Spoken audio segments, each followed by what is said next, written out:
شكرا سعادة البروفيسور الخضر، بارك الله فيكم. والآن مع الكلمة الثالثة من أوروبا، ومع الدكتور باتيست باردار، الباحث في علم اجتماع الأديان بسويسرا، فليتفضل مشكورا. بسم الله الرحمن الرحيم.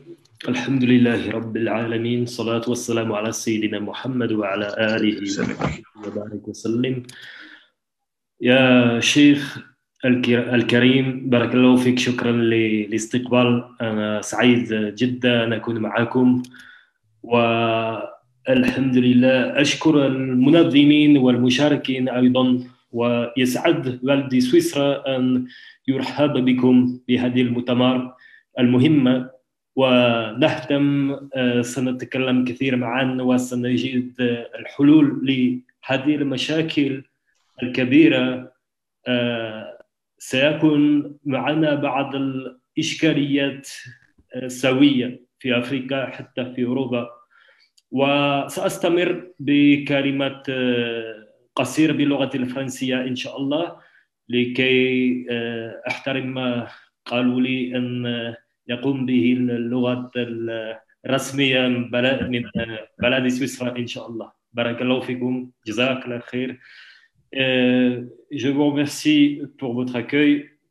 Je me réjouis de participer à cette conférence, et surtout sur une thématique aussi importante que la problématique de l'extrémisme violent, du terrorisme, des stratégies et des mécanismes de mise en œuvre qui concernent nos frères musulmans en Afrique, mais également en Europe. Et j'aimerais mettre l'accent sur les quelques minutes qui me sont données, sur les problématiques communes que nous avons entre deux continents, que malheureusement on présente comme des continents un peu séparés, un peu parfois en tension.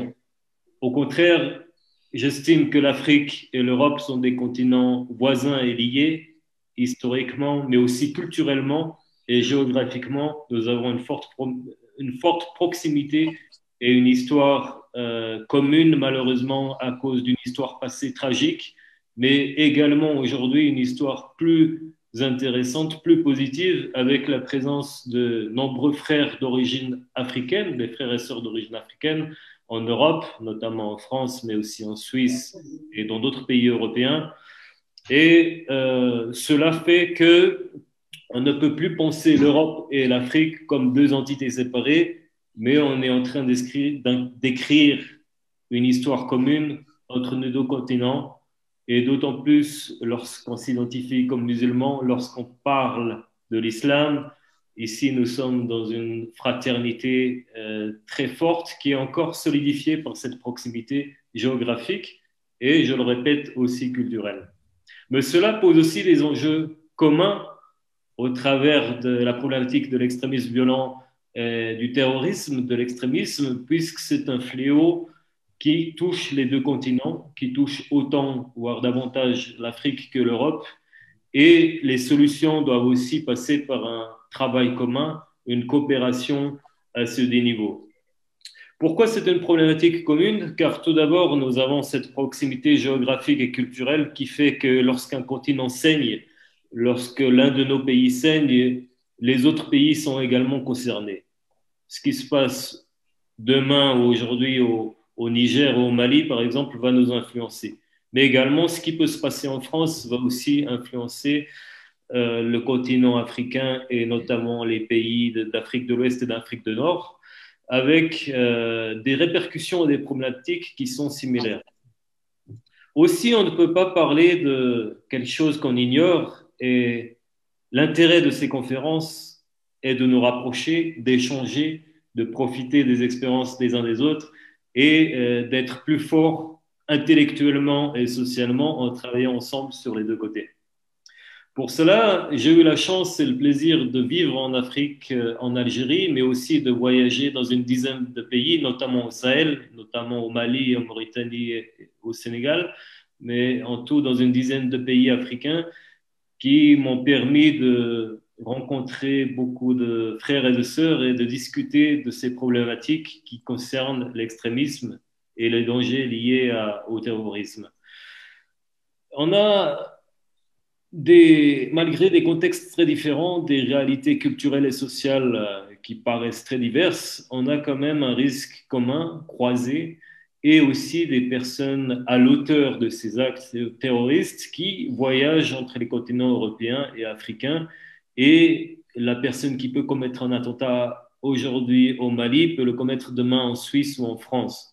Du coup, on est obligé de travailler ensemble pour réfléchir sur des solutions et réfléchir des solutions à tout niveau, non seulement au niveau de la participation des États, mais également de la société civile, donc des associations et des organisations engagées dans le travail social, et également en tenant compte de la participation des mosquées et des centres islamiques dans nos pays respectifs qui doivent jouer un rôle essentiel dans la lutte contre le terrorisme et dans la prévention de ces fléaux et de l'extrémisme violent.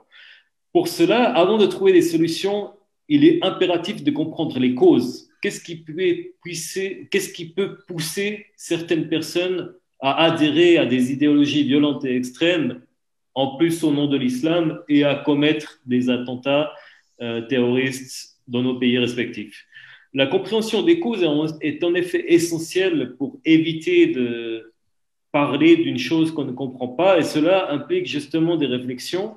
La valeur ajoutée de cette conférence de ces prochains jours est de se réunir pour identifier non seulement ces causes, mais les lier à des réactions, des solutions et des prises en charge réalistes qu'on pourra essayer de promouvoir à la fois dans les institutions publiques, mais aussi dans les associations civiles, dans les universités, dans les établissements éducatifs et dans les mosquées.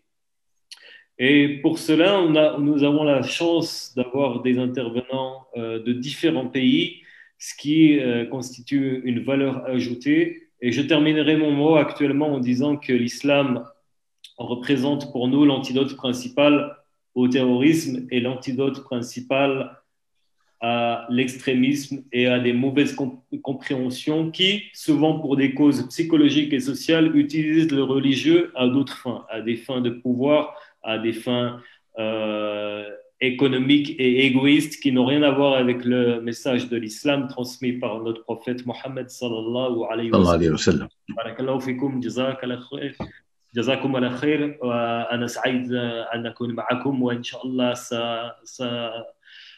سنستفيد من كل المتكلمين هنا وأنا مرة أخرى أنا سعيد أن أتكلم معكم وأن أكون معكم في هذه المؤتمرات. شكرا جزاك الله خير.